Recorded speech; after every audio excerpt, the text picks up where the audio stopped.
Hey, let's talk Doctor Who.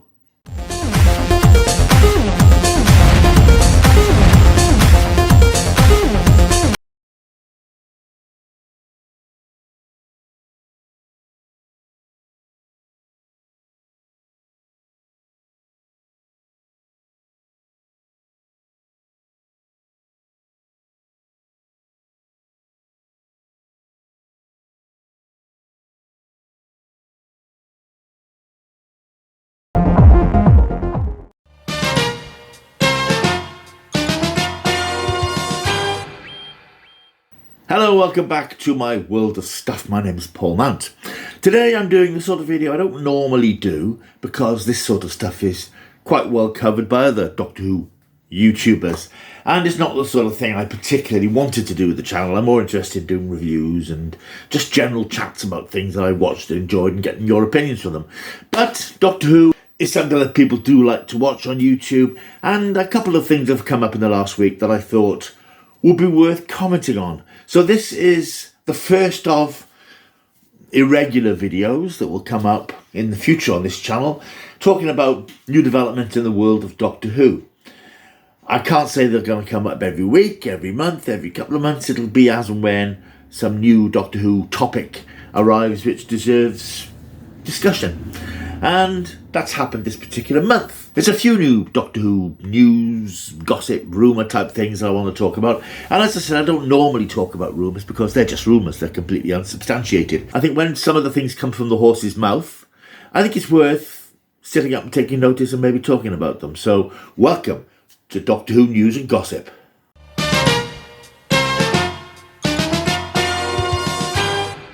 But the first thing is that a lot of this content comes from an interview with Russell T Davies in the latest issue of SFX magazine, a popular British genre magazine, which has been around for a few years. And they've done a lot of coverage of the most recent Doctor Who episodes, seasons and so on, including a multi-part interview with the show's current showrunner, Russell T Davies, current and returning showrunner, of course. And he's been discussing the show, what it's achieved, what he wants to do with it, where it is in the TV landscape. And he said a few things in the latest issue which I thought are worth chatting about. So I'm not going to recount verbatim the content of the entire interview.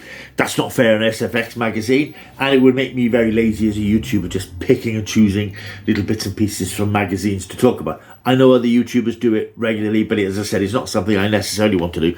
But I think that what Russell has said in this interview is quite interesting and quite pointed in a couple of places. So the first thing that I want to bring to mind is the question of season lengths of Doctor Who. Of course, we've just had an 8-episode season of Doctor Who, 9 if you count the upcoming Christmas special, or 9 if you count the previous year's Christmas special. And when Russell T Davies came back to work on Doctor Who a couple of years ago, he did almost apologise about the fact that it was a short season and say, well, we're just getting up and running, that's the way it's going to be. Hinting, I don't think he actually ever explicitly said, but hinting that perhaps future seasons will be longer.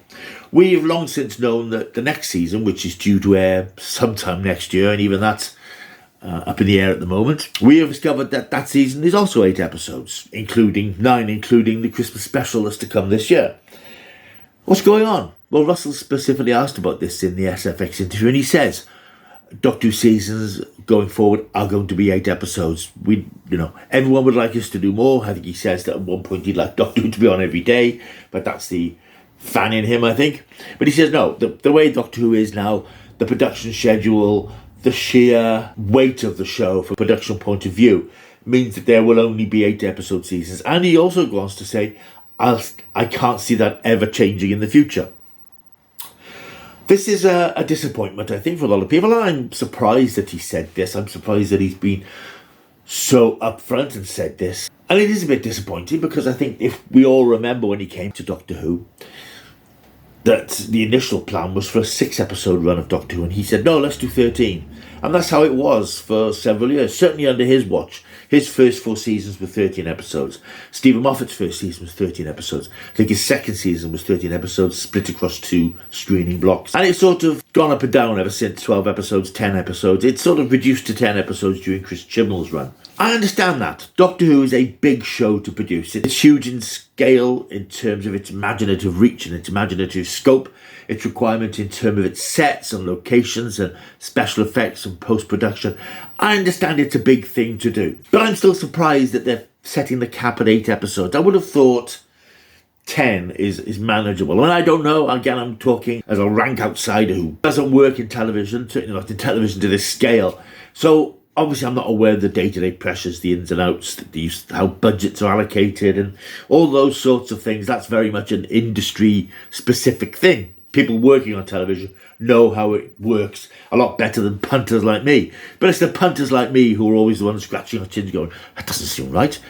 But it does seem a bit frustrating that we're just going to get these 8-episode seasons, because I think we'll all agree that the last season felt a bit truncated in terms of the development of the Doctor and Ruby's relationship, trying to get this feeling that these two have been travelling together for a long time and had adventures and had this strong relationship, because we didn't see much of it. Particularly in the first season, we had the Doctor, Ncuti Gatwa, missing for a couple of episodes, certainly missing more or less for one, and a small part in the second one because of scheduling issues. And I think particularly for a new Doctor and companion relationship, you need them together a lot more than we've seen them.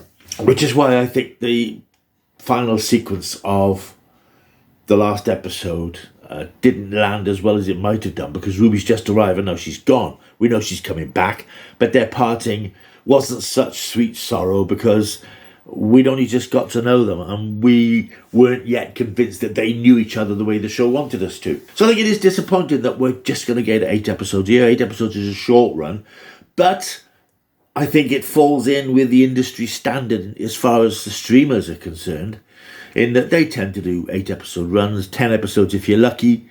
I think Time Bandits on Apple Plus is 10 episodes, but others are 8-9 episodes. So it's not unusual, it's not unreasonable. And certainly as far as British terrestrial television is concerned, there aren't many shows that get runs longer than 6-8 episodes a season, particularly drama shows. Some of the returning shows on the BBC, like Death in Paradise, Silent Witness and Call the Midwife, which are 3 of the main returning dramas year on year, I think they get about 10 episodes. So it's not unusual that the episode number contracts, but I think for Doctor Who it's a shame that it's just 8. It doesn't seem enough, basically, to establish the show and dig the show deep into people's consciousness. I mean, we're in a different world now to the early 2000s when they made the show last time. It's now made in HD. The effects requirements are different. I've spoken before about how I didn't feel that the effects in the last series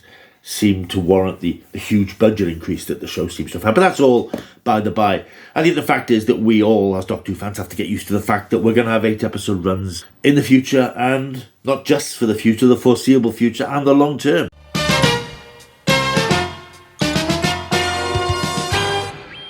Ncuti Gatwa cries a lot. I think we can all agree on that. In the last season, he was in floods of tears in almost every episode. And a lot of fans were complaining a bit that this sort of emasculated the character, made the character seem less of a Time Lord, more of a Tiny Tears. But I think we're going to get more of this. And again, in the same interview, Russell T Davies has pretty much confirmed this. He said that this Doctor, and I think we've all assumed and realised that from the episodes, this Doctor is more of an emotional open book than we've seen in the past.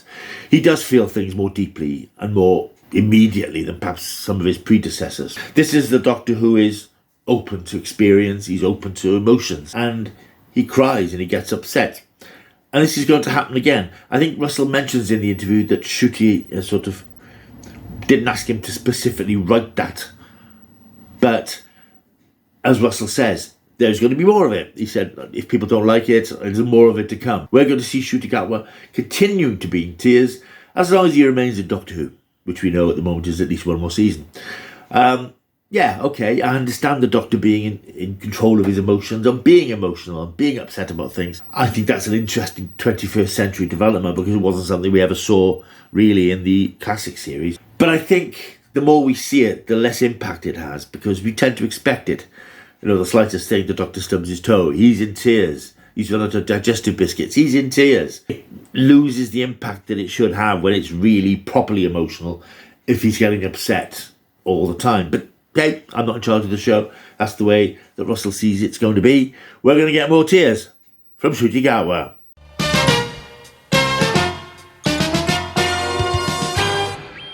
With season 2 somewhere on the horizon, all eyes are turning to season 3, and it's been much debated amongst fandom about the whole position with Disney's commissioning of Doctor Who and their involvement with Doctor Who.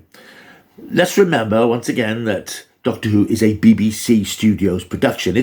Ultimately it belongs to the BBC. The BBC decide what happens to it. They've gone into bed with Disney, who are putting money into it so that they can stream it across Disney Plus. That's pretty much their involvement.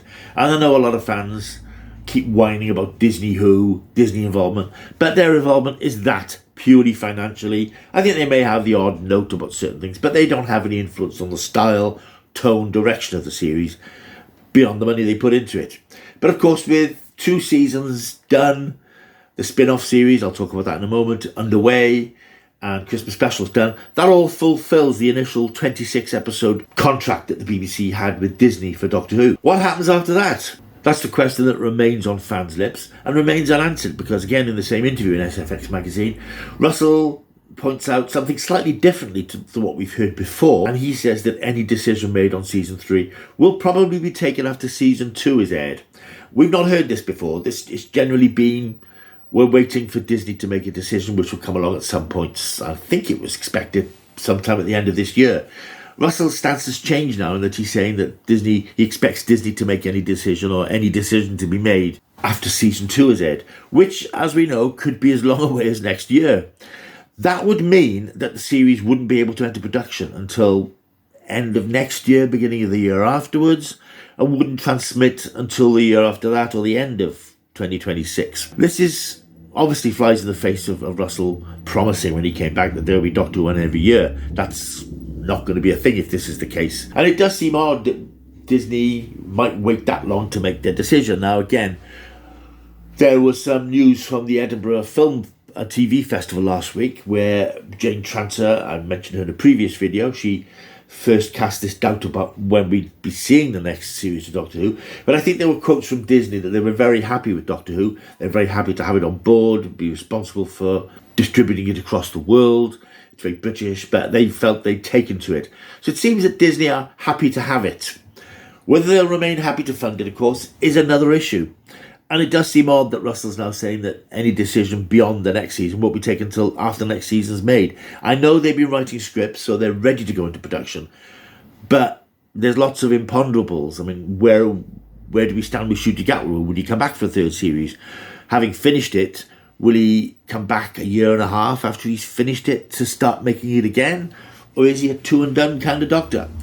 It's an odd one. And the position with the recommissioning of Doctor Who, the future of Doctor Who, seems to change every time anybody in the business talks about it. And Russell says that that's an industry thing. I don't know if that's just fudging the fact that they just don't know as yet. But I think we've got to remember as well, as I think I've mentioned it before in one of my videos, is that the future of Doctor Who doesn't depend on Disney funding. Disney are putting a big chunk of money into it, so are BBC Studios, and so are Bad Wolf. And if Disney decide, well, thanks, we've had it for a couple of years, but we don't think we want it anymore, doesn't mean Doctor Who ends. It just means that the BBC bring it in and decide what to do with it and how to move forward, whether they find another streamer, another broadcaster, or put more money into it themselves for a lower budgeted version of what we have now. I don't think we notice that much difference, to be honest. But it is odd that the decision is a long way away as far as Disney is concerned. But I think it's important to remember, doesn't mean it's the end of Doctor Who.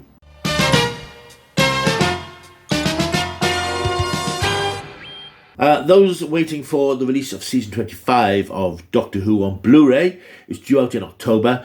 I've had an email this week, I dare say many of you have as well, to say that it's been put back a week. I think it's now coming out on I put the right date below, but I think it's the 18th of October. So it's going to be a week later than we thought it was going to be. So hang on to your hats, kids. Those 14 episodes of the rest of the McCoy goodness are coming, but a week later than we might have expected.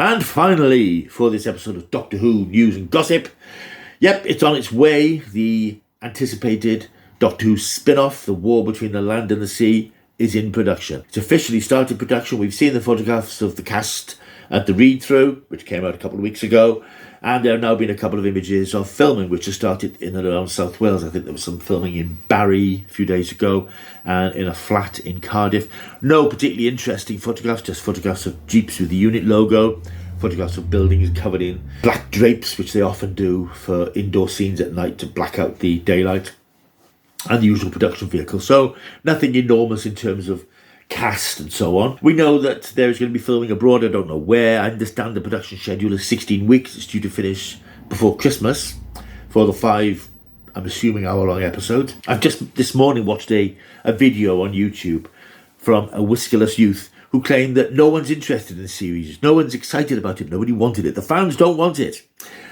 I'm looking forward to it. I'm looking forward to any Doctor Who related material. And I think in the past there have been some damn good spin-offs. The Sarah Jane Adventures remains the benchmark.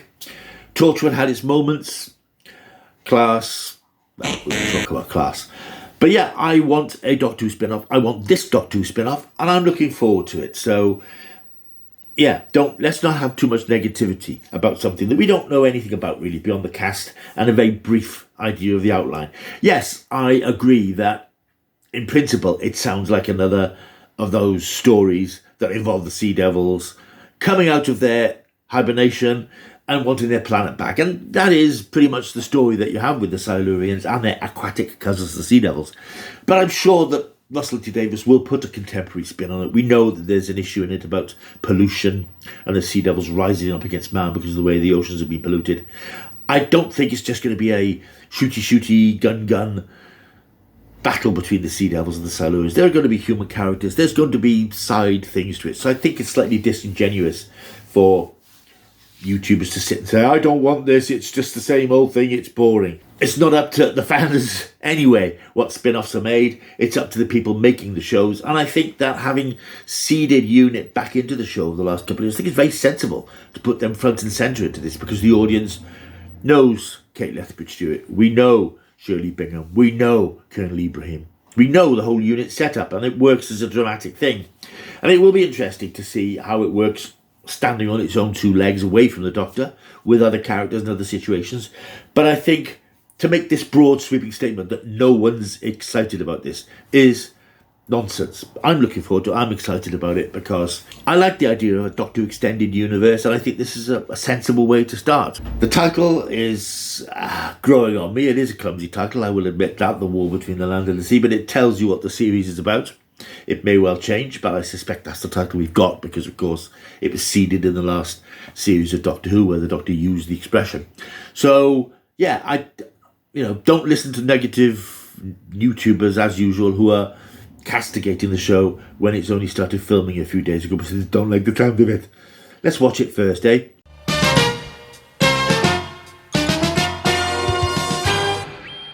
Right, thank you for watching this slightly random video about Doctor Who, purely based really on an interview, but I think SFX is out in the shops next week. I'm recording this on Sunday. I've got my subscriber copy early. There's other stuff in the interview which I haven't referenced here out of courtesy to SFX. I don't want to completely spoil their magazine, but those are the 3 sort of main things I took from the interview about the future of the show. Russell talks about what the show did and what the show's been doing, the new direction and so on, which are interesting, but these are the future bits which are always of concern to Doctor Who fans who constantly fear their toys being taken away from them, even if they do insist on horribly mistreating it every time they got their hands on it. Right, thank you for watching this video. Plenty more to come in the next week. There should be quite a bit of content because I've had a quiet week in terms of YouTube this week, but there's a few bits and pieces coming up. So stick around and keep checking the stuff.